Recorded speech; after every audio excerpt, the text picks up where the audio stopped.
dog. I know, and Dry him maybe off. they in Alaska, they're expecting it. I don't Yeah. know. I know. You have to think of it because it's like the rain, the mud here. You're Yeah. gonna bring it in, and today, you know what? They will be. All of our four-legged friends will probably bring in a little bit of that rain that we're going to see later this afternoon. Some probably mud along with it, but yeah, no snow, no snow here. We do have really active weather alerts. Plenty of states expecting snow. That is how cold and powerful this cold front is. The cold front right now is just expected to pass through the Dallas area over the next couple of hours. It is sparking, though, a tornado warning notice in Dallas right now.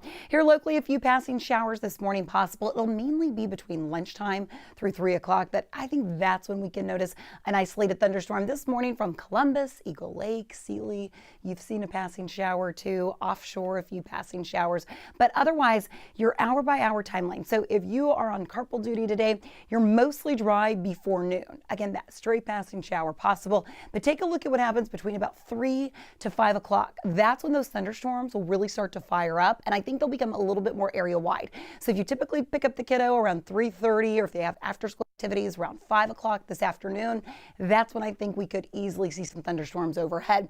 Cold front arrives this evening. So throughout the morning hours, most of the activity will be concentrated over Dallas, Austin, Fort Worth, anywhere areas to our north and west. Then what happens later this afternoon and evening, those thunderstorms move through with that cold front, and basically overnight, most of the moisture wants to push offshore. However, 4 a.m. tomorrow morning, we're still tracking a few thunderstorms, mainly draped along our coastal areas.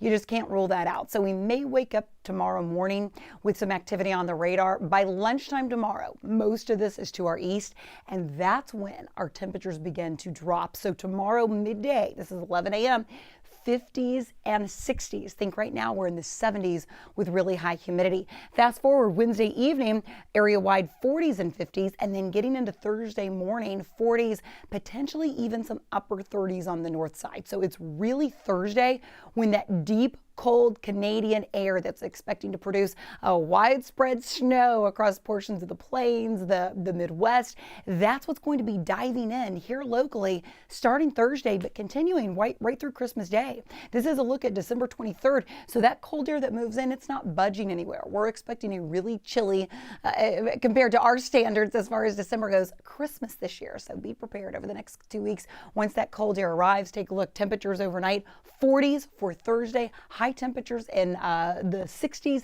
and that will take you right through the weekend. Those rain chances start to pop in as well as we head into early next week. All right, let's get a check at the traffic with Joe Barnett.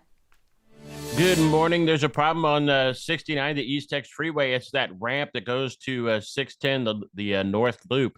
It's an overturned. It's actually a jackknife 18-wheeler. They're still working to clear that up. If you're making your way in from Kingwood this morning, the best way around this is to go ahead and go past the loop, make the Cavalcade exit, make the U-turn, and back that way, or use the Hardy Tow Road. Still about a 25-minute trip from Kingwood all the way into downtown. You're not affected if you're going to downtown this morning. I-45, the North Freeway, making your way in this morning. Still about a 30-minute trip from the Woodlands all the way into downtown. Highway 290.